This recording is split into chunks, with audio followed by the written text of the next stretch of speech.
Good morning, students. Welcome to online classes.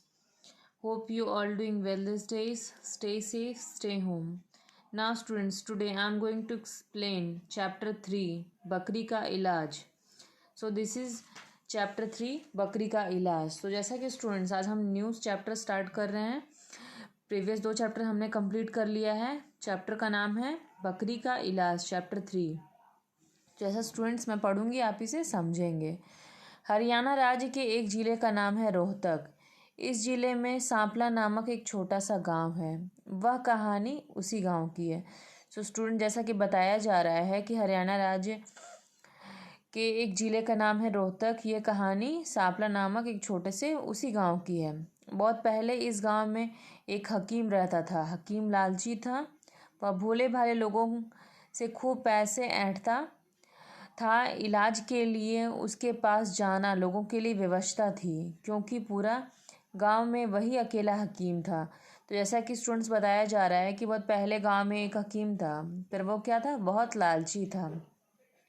भोले भाले लोगों से खूब पैसे ऐंठता था, लेकिन मजबूरी थी लोगों की कि उसकी व्यवस्था थी कि वह गांव का अकेला हकीम था. इसी गांव में विद्याधर नाम का एक चरवाहा रहता था.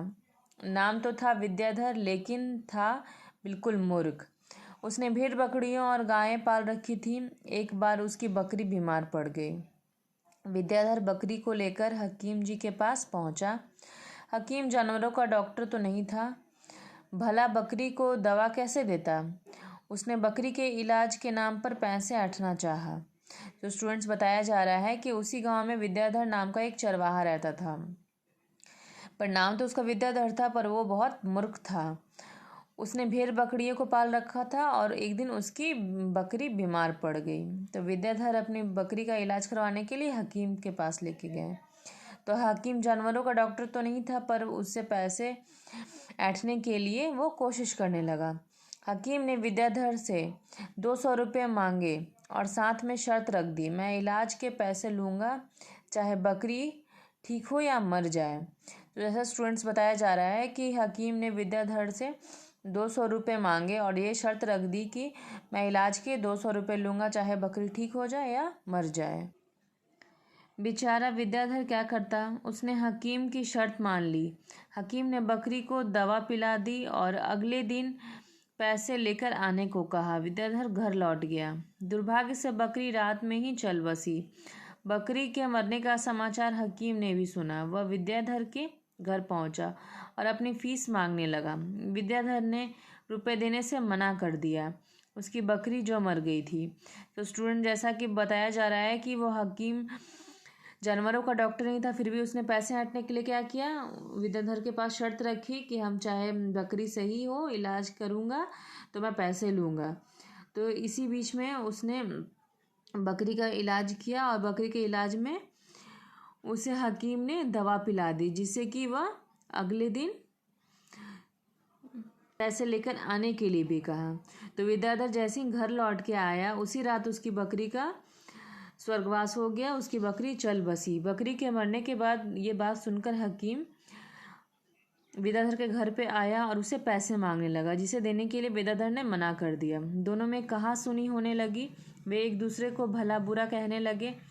किसी ने उन्हें सलाह दी कि पंचायत में अपना फैसला करवा लो. मामला पंचायत में पहुंचा. दोनों की बातें बड़ा ध्यान से सुनी गई. सरपंच हकीम को अच्छी तरह से पहचानते थे. उन्होंने हकीम से कहा कि वह फीस मांग कर दे, लेकिन हकीम नहीं माना.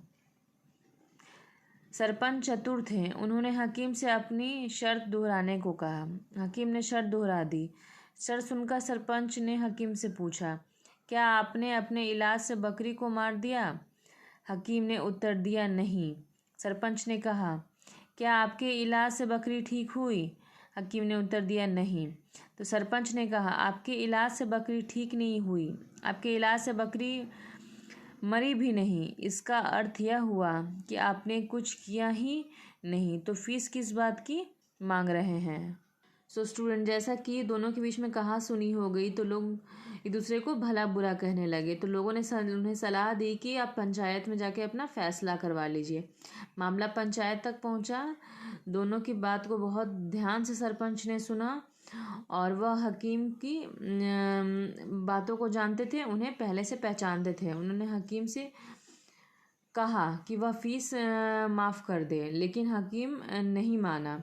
तो सरपंच ने अपने चतुराई से अपनी शर्त को फिर से दोहराने के लिए कहा। तो हकीम ने शर्त दोहरा दी। शर्त सुनकर सरपंच ने हकीम से पूछा, क्या आपने अपने इलाज से बकरी को मार दिया? तो हकीम ने कहा नहीं। सरपंच ने कहा, आपने अपने इलाज से बकरी को ठीक कर दी? तो हकीम ने कहा नहीं। तो सरपंच ने कहा कि आपके इलाज से बकरी ठीक नहीं हुई, आपके इलाज से बकरी मरी ही नहीं। इसका अर्थ यह हुआ कि कुछ किया ही नहीं, तो फीस किस बात की मांग रहे हैं? बेचारा हकीम चुप हो गया। उसे अपने लालच और धोखेबाजी का एहसास हो गया। वह चुपचाप वहाँ से चला गया। सब लोग उस पर हंसने लगे। तो ये सारी बातों को सुनकर सरपंच की हकीम चुप रह गया और अपने लालच और धोखाधड़ी का एहसास हो गया उसे। वह चुपचाप वहाँ से चला गया और सारे लोग हंसने लगे। स्टूडेंट्स, आज हमारी चैप्टर 3 बकरी का इलाज कहानी ख़त्म हुआ। Okay students, thank you, have a nice day.